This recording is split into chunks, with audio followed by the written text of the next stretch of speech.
మరింత పేరుకుపోతుంది. తొలి రోజు 13.5 కిలోమీటర్ల వరకు ఉన్న మట్టి బురద ఇప్పుడు 11వ కిలోమీటర్ వరకు వచ్చింది. లోపలికి వెళ్లాలని ప్రయత్నిస్తుండగా మట్టి పిల్లలు విరిగి పడుతున్నాయి. రియాట్ హోల్ మైనర్స్ కూడా బురదలోంచి లోపలికి వెళ్లలేని పరిస్థితి నెలకొంది.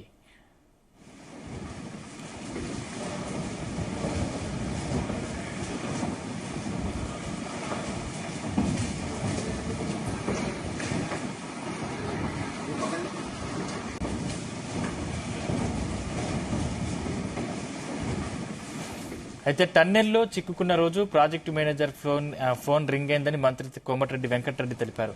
ఘటన జరిగిన రోజు ఆయన తన భార్యకు ఫోన్ చేసి మాట్లాడినట్లు తెలిసిందన్నారు. దీంతో తాము ఆయనకు ఫోన్ చేయగా మొదట రింగ్ అయి ఆ తర్వాత స్విచ్ ఆఫ్ అయింది. సైబర్ సెక్యూరిటీ సాయంతో ఫోన్ ట్రేస్ చేస్తున్నట్లు మంత్రి తెలిపారు.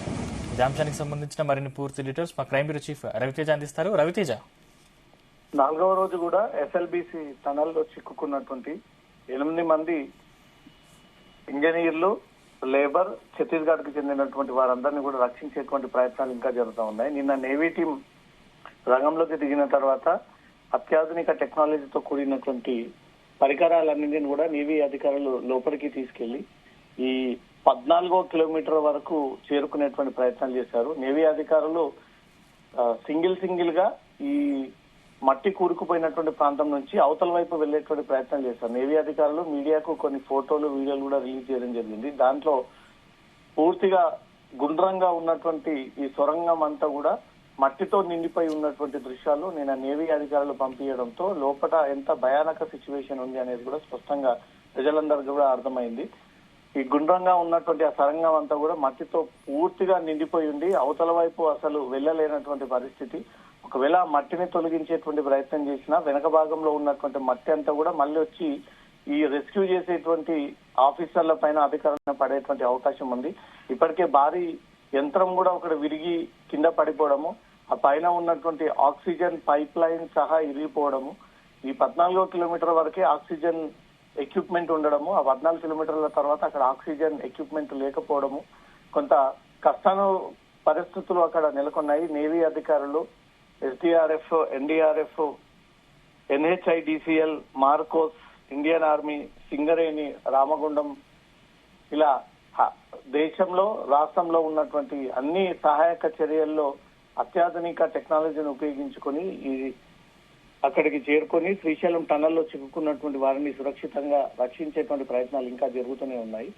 ఇంజనీర్ చిక్కుకున్నటువంటి వ్యక్తి తను చివరిగా తన భార్యతో ఒక మాట్లాడడం అనేది కూడా కొన్ని లీక్స్ బయటకు వచ్చాయి. తన భార్యతో చివరిసారిగా మాట్లాడాడు అని ఒకటి.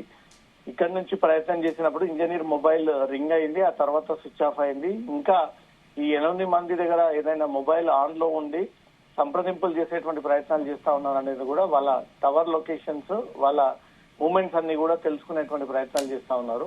ఇంకా కొంత సమయం పడేటువంటి అవకాశాలు అయితే కనబడతా ఉన్నాయి. ప్రతి రెస్క్యూ టీం అక్కడి వరకు వెళ్లి ఏదో ఒక ప్రయత్నం చేసి అవతల వైపు వెళ్లేటువంటి తీవ్రంగా శ్రమిస్తా ఉన్నారు. కానీ మట్టి అంతా కూరుకుపోయి దాంతో పాటు ఈ వాటర్ అంతా కూడా వాటంతల వాటే ఊడి ఆ వాటర్ ఫ్లోటింగ్ అంతా కూడా పెరుగుతూ వస్తా ఉంది. అదంతా కూడా బురదగా మారిపోయి నిన్నటి వరకు 13-14 కిలోమీటర్ల వరకే ఉండేటువంటి ఈ మట్టి అంతా కాస్త 12-11 కిలోమీటర్ల వరకు కూడా ఆ వాటర్ అంతా కూడా ఫ్లోట్ అయి ముందుకు వస్తున్నటువంటి పరిస్థితి.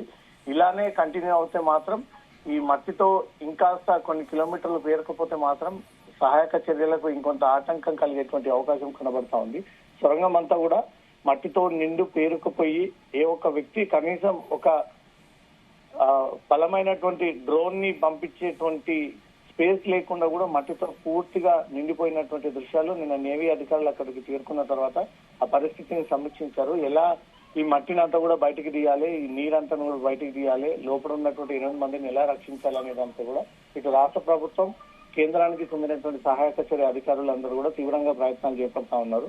ఎలాంటి టెక్నాలజీని ఉపయోగించుకోవాలి, ఒక వ్యక్తికి ఆక్సిజన్ సిలిండర్స్ పెట్టి లోపలికి పంపిస్తే పాసిబుల్ అవుతుందనే ఒక కోణంలో కూడా అధికారులు ఆలోచిస్తా ఉన్నారు. జరిగినటువంటి ఘటనలో ఇప్పటికే తీవ్ర విషాదం నెలకొనగా మళ్ళీ ఏదైనా సహాయక చర్యలు అనుకోకుండా జరిగిన పరిణామాలు ఉంటే మాత్రం ఇంకాస్త ఫెయిల్యూర్ అయ్యేటువంటి అవకాశం ఉంది. కాబట్టి మానవ తప్పిదాలు మళ్ళీ జరగకూడదు అంటూ కూడా టెక్నాలజీతో కూడినటువంటి పరికరాలని లోపలికి పంపించి నిన్న ఎండోస్కోపిక్ టీం కూడా అక్కడికి చేరుకొని ఒక మానిటర్ పెట్టుకొని ఎండోస్కోపిక్ టీం 200 మీటర్ వరకు ఆ కెమెరాని లోపలికి పంపి లోపల ఉన్నటువంటి సిచ్యువేషన్ అంతా కూడా క్యాప్చరింగ్ చేసి వీళ్ళు ఈ ఘటన జరిగిన అవతల వైపు ఎంత దూరం డిస్టెన్స్ లో ఉన్నారు అనే ఒక కనుగొనేటువంటి ప్రయత్నం ఎండోస్కోపిక్ కెమెరా టీం ప్రయత్నాలు అయితే జరుపుతా ఉన్నది. ఆ కెమెరా కూడా బయటికి లోపలికి వెళ్లేటువంటి అవకాశం కనిపించట్లేదు, పూర్తిగా మట్టితో నిండిపోయి ఉంది కాబట్టి చిన్న